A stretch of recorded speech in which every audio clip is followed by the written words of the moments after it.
Hello, this is Dr. Brad Burenheide from Kansas State University, Manhattan, Kansas. The Game Lab, it's an institution that we have here in the College of Education where we research game-based learning and play games, design games, and have a lot of fun as well. This is a game that I created about 16 years ago and have used in classrooms both here at the university level and at the secondary level, where it is a futuristic sports simulation called Powerball. And it's a multidisciplinary exploration that takes place over several days to get kids used to understanding how, and that's my granddaughter, sorry about that, to get kids to understand how sports franchises work, as well as to give them several challenging situations to consider.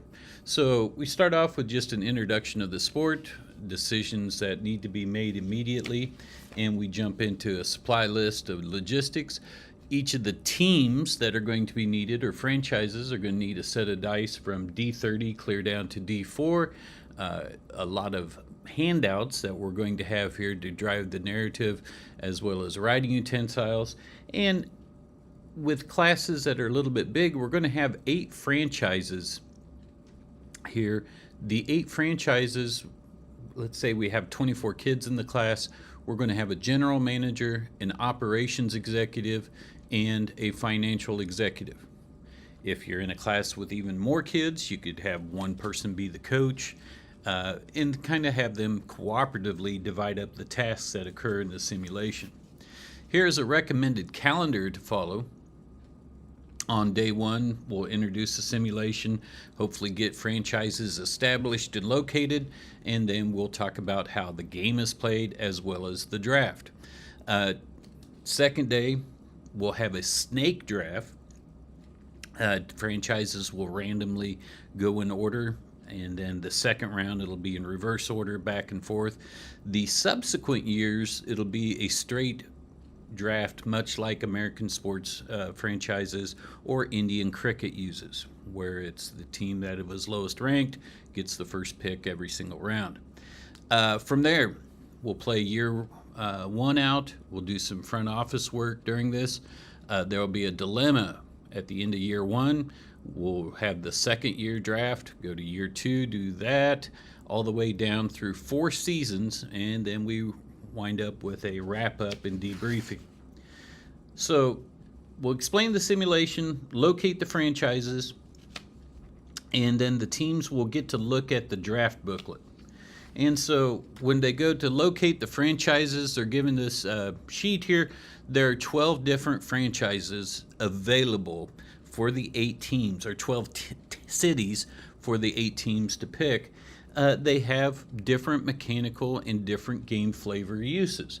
For instance, Pittsburgh here has a fan base of 5. So we say that they have 5,000 fans ready to go, ready to buy tickets. The town is going to chip in $90,000. They have their own arena, and each of these arenas, they have special bonuses. Some of them do, some of them don't. The game balance is kind of offset based on where the town is. Some of them are going to start with a lower fan factor. For instance, Providence, Rhode Island, down here at the bottom, is going to have a fan factor of 3 compared to perhaps 6 in Washington, D.C. That's kind of offset. The folks in Providence are going to chip in more money than the folks in D.C. are. And there's Providence also has a really sweet bonus over here that plays part of the season 1 dilemma of a TV contract for local broadcast. Okay, so as we go through these, the franchises are going to pick a city. They're going to come up with a creative name to celebrate the culture of the city and tie in some of the local things that occur there. And then we get to the fun part about this, the draft. Now, to explain the draft and why all this matters, we've got to explain how the games actually work and function. And I'm going to jump ahead here a little bit. So each team is going to have their financial record, so to speak. They're going to have a starting amount. And we jump ahead to handout 6 and explains how games are played. So we have an attendance function based on the fan factors of the two teams. We have starting lineups where they have to have exact positions. And then one team starts on offense, one team starts on defense. The first quarter, one team's going to have 3 possessions, the other team's going to have 2. Flips in the second, so there's equal number of possessions all the way through. We have an example here of how it's played out. There's a special situation that if the 2 dice that each person rolls, one for offense, one for defense, if there's ever a tie, you go to a special chart where fouls occur or shot clock violations. Special things occur with that. And you keep track of it on this handy dandy form. At the end of the game, using an old mechanic that I actually borrowed from 3rd edition Blood Bowl, a D6 roll, your fan factor can go up or it can go down based on whether or not you won or lost the game on a D6. And that's how your team is going to produce more money for home games, as well as be a little bit more effective as far as that goes. Apologize for this again. Our little phone there occasionally slips off. So there's that special situations chart. It's based on the quality of the players if a score gets tied. And that little introduction there is going to get people considering what to do in the case of the draft. So have a bunch of made up names here, positions that they play, an offensive die rating, a defensive die rating, a special B rating, which refers to their behavior. A 1, they're going to be pretty level-headed. A 3, if you got a roll in that special situations chart, who knows what happens. And then we have fake institutions as well as different countries and even high schools where some of these players come from. Turkey and Norway are involved. And it's kind of interesting. The kids kind of get following this a little too close there. We go all the way through. There's 100 players for the first round.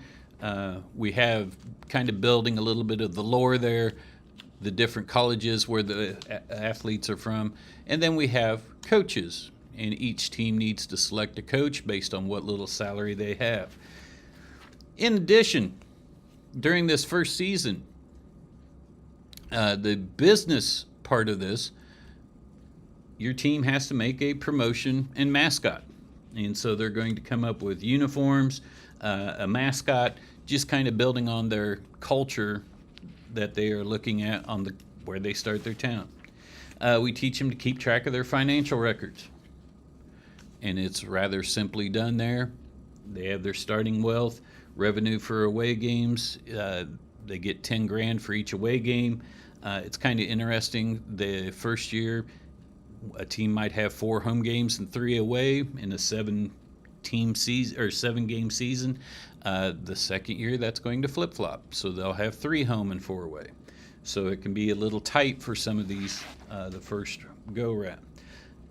Go to day 2, we have our draft day. There's the season schedule there. Teams are required to have their roster set up and stay within their salary or stay within the money they have, keep track of the season, and the top 2 teams advance to the championship. We go operations manager. There's the whole idea behind the promotion that you're going to do, and they turn this idea for a promotion in. They get to roll a D8 for a bonus on their last game. Each season, we have an end-of-the-year task to do. For instance, they need to check financial solvency if they're able to stay in the game, or they might have to move their franchise, which happens in American professional sports, based on needing more money to go. They are given a dilemma, so they'll roll a D12. For instance, number 8, roll a D10.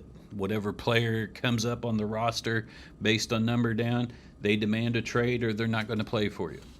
Or you might find a international player, or an international player might decide to go home.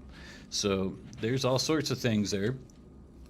Franchise relocation for the owners meeting, as well as ESPN 8, borrowing from Dodgeball the movie, they are offering a media contract for the league. And so the league has to approve that as far as it goes. Jump right in with season 2, and it's kind of a repeat of what happens, except this time there's only 3 rounds of the draft, not 10. Players can go down. The salaries have gone up, and so have the skills a little bit. We can trade picks for money, players, or picks as far as that goes. Same thing, we have a promotion to occur, rewards for an ad campaign, end of the year test, financial solvency, owners meeting, a dilemma. This time the players union that forms is offering certain concessions in that. And we go through, it's the same thing, just a little bit more challenging things pop up as we get to the year 4. And at the end of the whole experience, we have a little debriefing, and you can have a real simple economics quiz. There's all sorts of things that come from this. Hope you find it worthy to be looked at in a little more detail. But for that, from the States and the great Midwest, Great Plains of the United States, I hope you find this interesting and wish you nothing but a good day. Thank you.